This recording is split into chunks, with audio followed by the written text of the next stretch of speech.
Good morning mga kabiyahe. Bumisita po ulit tayo dito sa Rupali, dito sa may crossing po yan ng Tagaytay. Pero ang nakakasako po nito mga kabiyahe ay silang Cavite.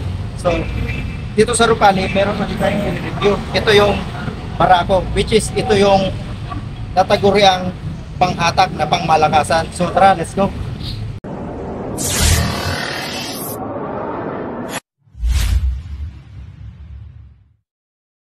So dito mga kabiyahe, ang i-review natin ngayon ay si Barako Manual. So ito po siya. Hindi naman tingin sa kalaban natin, itong Barako ay talagang maasahan pagdating sa kargahan. So itong si Barako ay pwede pang service, pang hanap buhay, pang negosyo, o sa kahit anong paggamit sa kanya. Lagyan mo ng sidecar, okay. Sa service, okay din po siya. So ito nga si Barako ay walang inaayawan, pangmataasan, pangtirik, o panglusungan. So sabi ko nga kanina sa inyo mga kabiyahe, tayo po ay nandito sa Rupali, Silang, dito po yan sa Tagaytay. So bago pa tayo mag-proceed sa ating review kay Barako, bigyan po muna natin si Barako ng montage.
So ito nga mga kabiyahe, si Barako Manual 175cc.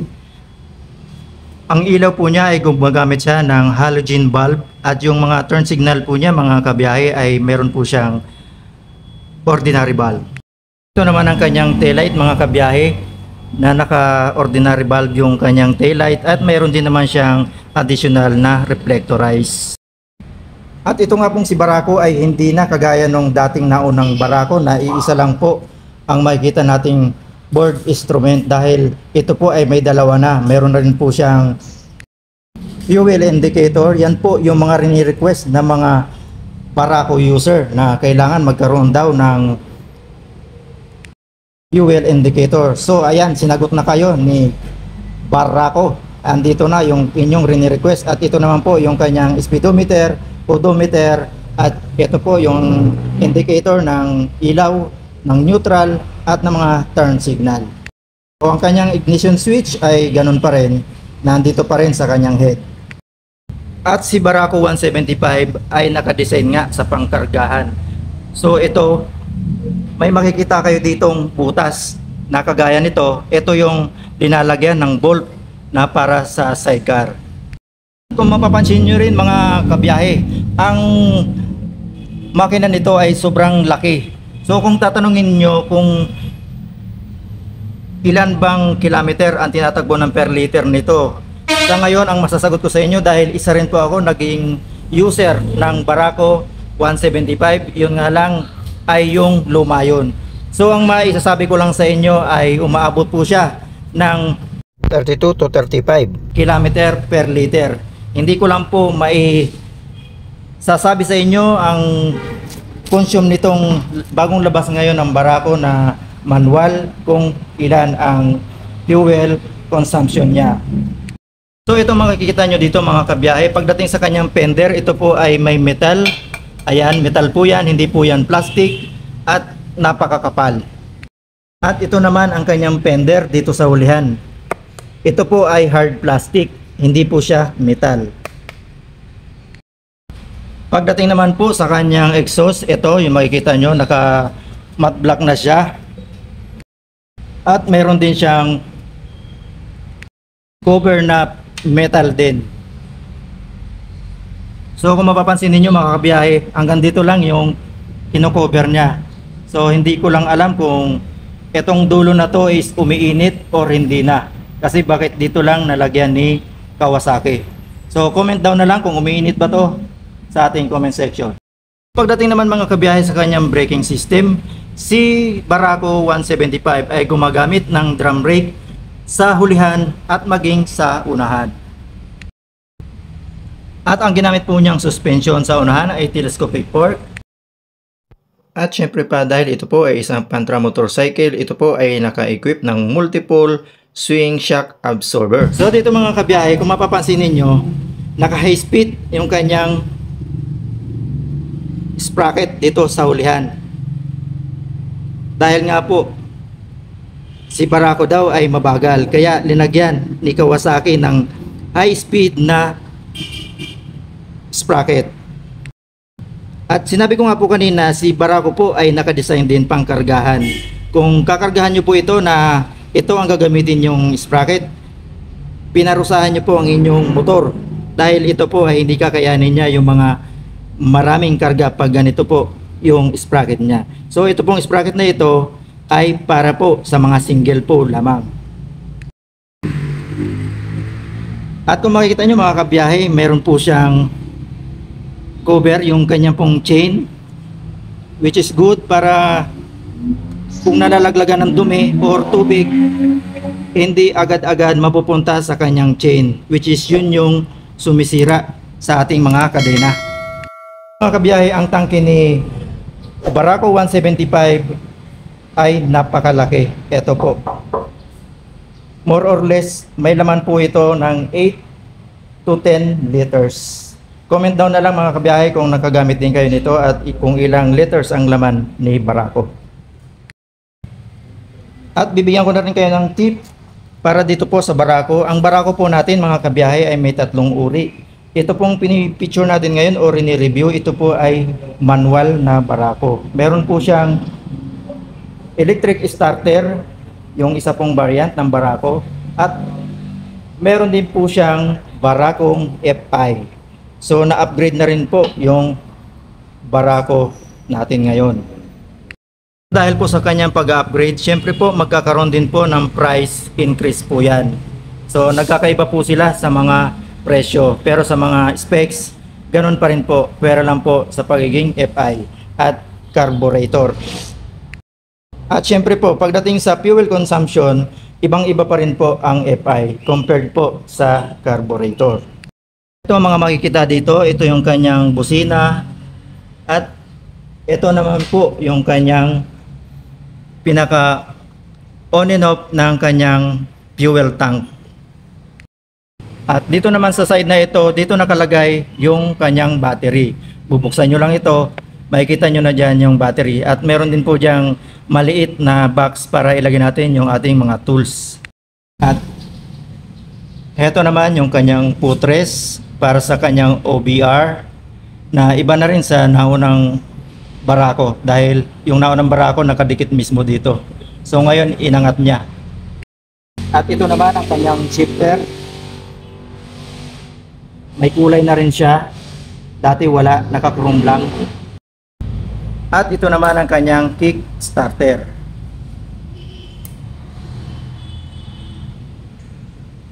At sa mga naunang Barako ay wala nito. Kung alam nyo ito mga kabiyahe, comment down nilang. Dahil hindi ko to na-experience bilang Barako owner before. So dito mga kabiyahe sa kanyang handlebar, kagaya pa rin ang dati siya na naka-paint po siya na black at ito po yung kanyang grip, handle grip niya.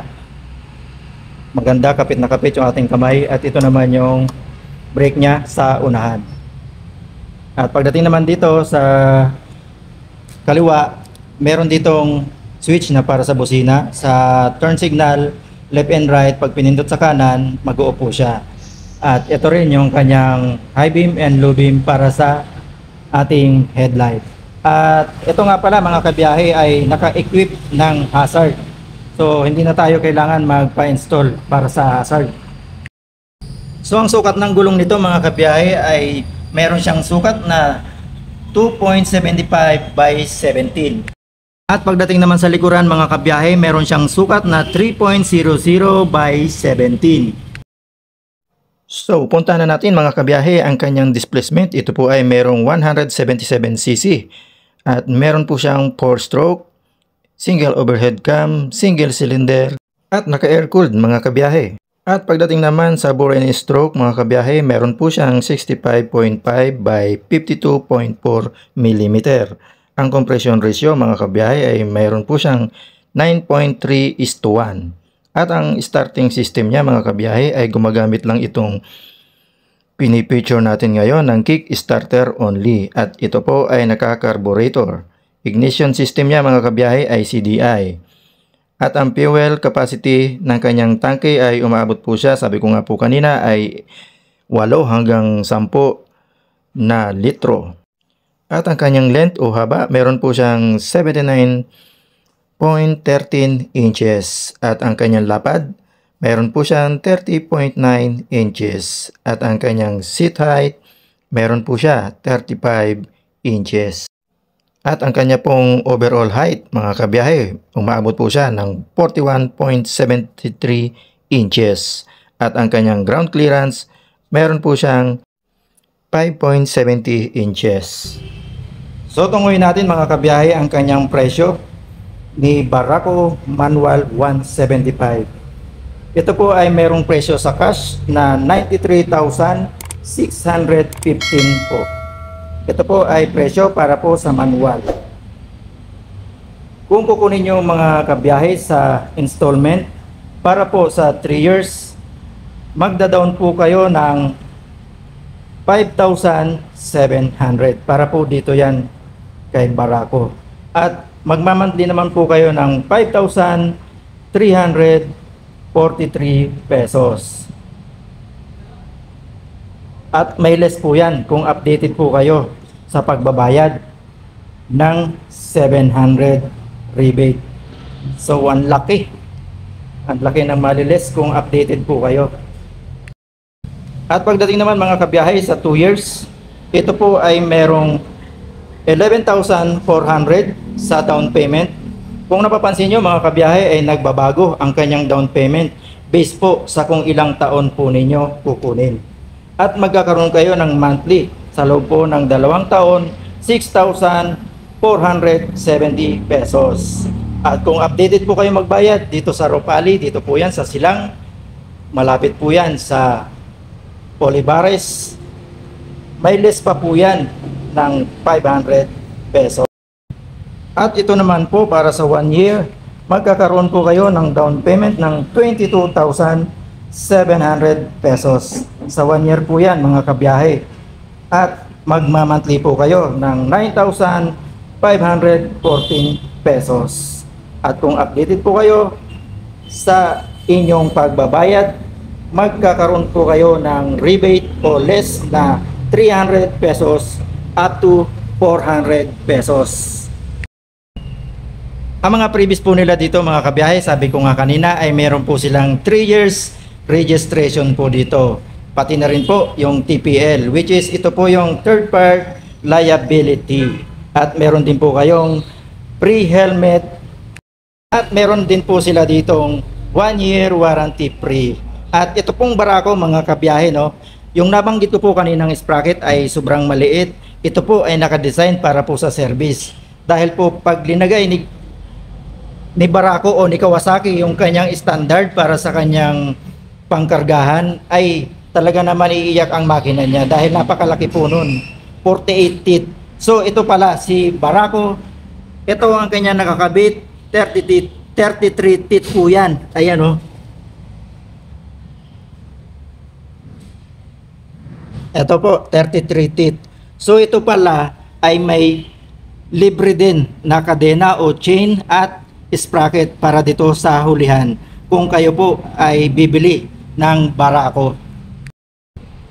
So ito nga po ang Barako. Ito po na Rupali Motors ay located dito sa Tagaytay Silang Crossing. So kung may natutunan kayo sa ating i-review ngayon, huwag niyong kalimutan mag-subscribe at i-like na rin at i-share para po sa mga susunod na video ay ma-update po kayo. Hanggang sa muli, Biyahe ni Frank. God bless.